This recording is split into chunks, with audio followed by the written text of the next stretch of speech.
fue en el año 55, 12 años antes de lo que indica la historia oficial. Vayamos primero a la misma afirmación que señalaba Sebastián, de que el rock en la Argentina irrumpe en el 67 o en el 65. En general se señala entre el 65 y el 67. Si festejamos 50 años, como se está festejando desde el barroco hasta el Lali Espósito, y acá tendríamos que hablar del año 67. Bueno, hay que decir que la primera grabación de rock, de la cual haya constancia, no estoy diciendo que sea la primera, en Argentina, fue realizada por la orquesta del jazzista Roger Santander el 5 de diciembre del año 55, con la voz de Minerva Sánchez de Rolero, que firmaba con el seudónimo artístico de Helen Jackson, una de las mejores cantantes argentinas de la historia de nuestro jazz, que con la orquesta mencionada grabó un cover de un clásico del repertorio de Bill Haley, Rock Around the Clock.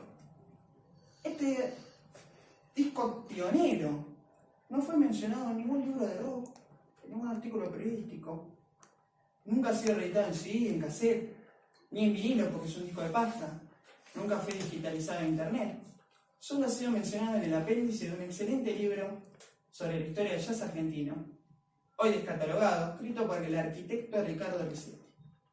Pero Roger Santander no estaba ni solo ni abandonado. Tulio Galo, un italiano afincado en Argentina, quien estaba diseminando la semilla del jazz moderno, como se le decía en ese entonces, en naciente vivo, en sus giras por el interior, que acompañaba a músicos que hoy diríamos pop, por ejemplo, a Baby Bell, a Los Cinco Latinos, para quien compuso, junto con la pianista cordobesa Teresa Íñigo, el que puede ser el primer tema de dúo argentino en castellano, el hermoso Dímelo Tú. Tulio Galo grabó el 19 de diciembre del año 55 otro cover de Rock Around the Clock. Lo mismo haría el gran Oscar Alemán, el 14 de septiembre del año 56, quien ya de los años 40 con sus improvisaciones sobre Boogie Boogie, ya venía una estela de lo que fueron los géneros precursores en Estados Unidos del rock. Y grabó una versión increíble de Rock Around the Clock, bajo el título de Bailando el Rock and Roll, el 14 de septiembre del año 56. Pero las orquestas no se limitaban a Bill Haley.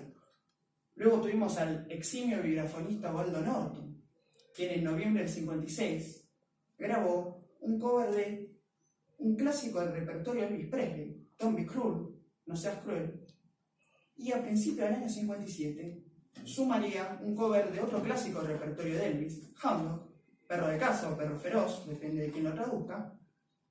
Y esto también revela una reapropiación propia que efectuaban los músicos argentinos, a pesar de que estaban grabando covers. La grabación yo las estoy digitalizando en este momento de Waldo Norton. Estamos hablando de adaptar a un vibráfono los covers de Elvis. Estamos hablando de darle un sesgo propio de una orquesta que tocaba estable en la extinta confitería Richmond de Suipacha. Pero ustedes me podrían decir, bueno, pero eran temas aislados, era un lado A, un lado B, no es que era una orquesta con un repertorio estricto de rock. Además de que esta afirmación desconoce el contexto histórico por el cual el rock argentino, y están los testimonios y escritos de la época en las notas que prueban que el rock era tomado como un subgénero del jazz en nuestro país. Basta decir que la revista Jazzlandia ponía en la tapa a Louis Armstrong, en la contratapa Elvis Presley y a las canciones de Little Richard en el medio. No había una grieta entre jazz y el rock, sí lo había entre el tango y el rock aquí. Bueno, la primera banda que dedicó todo su repertorio al rock y grabó fue Mr. Roll y sus Rockers, formada por el eximio también trombonista y cantante Eddie Pequenino, quien en diciembre del año 56 graba su primer simple, que contenía dos clásicos del repertorio de Bill Haley, See You Later Alligator y R.O.C. que fue el comienzo de una larga carrera, con un debut en el cual acompañó nada más ni nada menos que Lalo Schifrin, quien tocaba rock and roll en sus repertorios en vivo, compatibilizándolo totalmente con el jazz moderno. Lalo Schifrin estaba tocando Charlie Parker en el año 56. Bueno, pero la carrera de Pequeñino incluyó temas propios de él. Él compuso dos temas propios, Despacio Nena, y Aquí Viene el Rock, para la primera película argentina y sudamericana de rock, nunca reeditada ni en DVD ni VHS, yo me encargué de subirla a internet. Venga a bailar el rock. estrenada el 29 de agosto del año 57. Para esa película, Ever Lovato, actor, coreógrafo y bailarín, compuso el rock en castellano Venga a bailar el rock. Y de pequeñino grabaría en febrero del 57 para el sello rosarino Embassy un tema compuesto por el primer arreglista musical que tuvo el jazz argentino, José Santiago Rossino. El tema se llamaba Saltando en Rock. Se podría decir, bueno, pero se cantaba en inglés. Es el castellano el que delimita a los gatos de sus antecesores. Incluso se llega a decir frases, voy a citar un textual de Pipo Lernois, criticando a un grupo tucumano nuevo que cantaba en inglés, con lo que nos costó construir el rock en castellano. La utilización de nos me llama la atención porque Pipo Lernois no toca ningún instrumento y tiene 10 letras registradas en Sadaíque en coautoría. Pero bueno, supongamos que Lernois fue músico y efectivamente era compositor. Hay que decir que exceptuando Eddie Pequenino, exceptuando el mencionado Osvaldo Norto que grabó solo 2 temas de rock, exceptuando la orquesta Los Comandantes que grabó un tema de rock compuesto por el músico argentino Santo Lipesker, exceptuando los Rocklands, que grabaron un único long play en el año 61, y exceptuando los más que usaron el inglés en su primer long play para luego abandonarlo, nadie cantó en inglés entre el 55 y el 64. Luego, con la erupción de la música beat, surgen grupos que cantaban en inglés, sobre todo desde Uruguay. Pienso en los Shakers, en los Mockers, en Can, en los Bulldogs. Pero en Argentina siguieron los Búhos, por ejemplo, cantando en castellano, nunca se abandonó.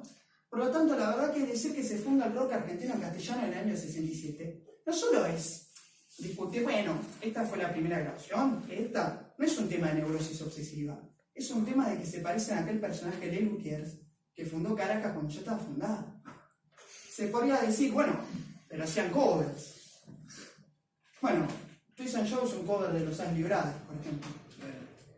El segundo disco de los Beatles, With the Beatles, tiene 7 covers de 14 temas. Los temas más conocidos de Santana, Black Magic Woman, por ejemplo, She's Not There, son covers. Y sin embargo nadie se indigna porque Clapton y Santana hagan covers. Pero sigamos el hilo del ovillo de esta acusación para marcar que el primer rock argentino, que fue registrado ahí con el género de rock and roll ya, su partitura fue publicada en febrero del 56, su disco en mayo del 56. Se trató del Rock con Leche, que formaba parte del exitoso programa radial La Revista Dislocada, conducida por el conductor y cómico Delfo Di Cásolo, quien compuso el tema junto con Aldo Camarota y Santo Lipesker, y cantó el tema en castellano. Y cabe aclarar que Delfo inventó la expresión a la pelotita y la palabra gorila. Vaya influencia en la cultura popular y vaya muestra de cómo el rock argentino no era under, porque el principal programa de la época, el programa de mayor rating, incluía un tema propio de rock, al trío cómico Los Tres, con Marchesini, Locati, nada más ni nada menos que Carlitos Balán, haciendo imitaciones y grabándolas de clásicos como London Sally, de Little Richard, o el ya antes mencionado Don't Be Cruel, o Only You de los Platters, incorporando también al dúo. Si dijéramos que el rock antes de la balsa fue under, tendríamos que empezar a revisar cifras quizás, ¿no? Se suele decir que la balsa y su lado B, ayer nomás, vendieron la friolera de 250.000 copias. Es raro que se utilice ese argumento, porque justamente acá tenemos un rock que se afana de ser anticomercial, ¿no? Que luchaba, como bien decía Julián, contra lo pasatista, lo comercial, lo complaciente, y sin embargo utilizan como credencial de autenticidad y documento nacional las cifras de la balsa. Bueno, hablemos entonces de las cifras del country rock en castellano, Sácalo a bailar, compuesto por José Gentile, quien firmaba como Johnny Carey, en el año 59, grabado a principios del año 60, que vendió 50.000 copias en los 2 primeros meses. Fue furor en Chile, fue furor en México, donde la discográfica Columbia obliga a Johnny Carey a tocar en México. Johnny Carey dice que no. Carey fue el mismo hombre que cuando le dijeron que tenía que ser mozo en el Club de Clan les partió la bandeja en la cara. Por lo tanto era un rockero rebelde y de ley. Johnny Carey también fue un furor en Perú, en Cuba. Bueno, esas cifras indican que no era under. Pero si vamos a la competencia infantil de quién vendió más, podríamos recordar a Rock del Tontón, de Johnny Tedesco, compuesto por Johnny Tedesco a los 14 años de edad, en el año 59, grabado el 18 de abril del año 61, cuando ni aún había cumplido los 16 años, debido a que él cumple el 1 de mayo, y el rock del Tontón, que fue un lado B, Saca la Bala fue un lado A, por lo tanto, no es que el rock de autor, como suelen decir, quedaba confinado en los lados B. En este caso, el rock del Tontón fue el lado B de un cover de un clásico del rock and roll mexicano. El rock del Tontón vendió 460.000 copias en los 2 primeros meses. Fue editado en Francia en un EP llamado Le Roi du Rock and Roll Sudamericano. Johnny Tedesco, el rey del rock and roll sudamericano. A mí siempre me enseñaron que el rock argentino recién salió al exterior en los años 80. Sin embargo, Eddie Pequeñino grabó un long play, un simple y un EP en Alemania. Tuvo una gira internacional por Alemania, Suiza e Italia en el año 60 y el año 63, llegando a ser actor estable de la televisión estatal alemana. Así que, bueno, para terminar esto, justamente estaba concluyendo, esta revisión histórica que propone en consonancia con el periodo del beat, que yo considero deudor del rock and roll y continuador, consonancia con lo que señalaba Sebastián, es indicar que nosotros, como investigadores y como melómanos, tenemos interés distinto. Como melómanos podemos consumir la música que querramos, identificarnos más con Almendra y Manar, con Cerú Girán, con las bandas que sean. Pero no podemos dejar de reconocer a quienes colocaron la primera tela, y la verdad que tanto carnaval y comparsa por los 50 años del rock nacional, aunque parezcan ruidos, son solo un largo silencio. Y el rock no es silencio, el rock es grito y rebelde.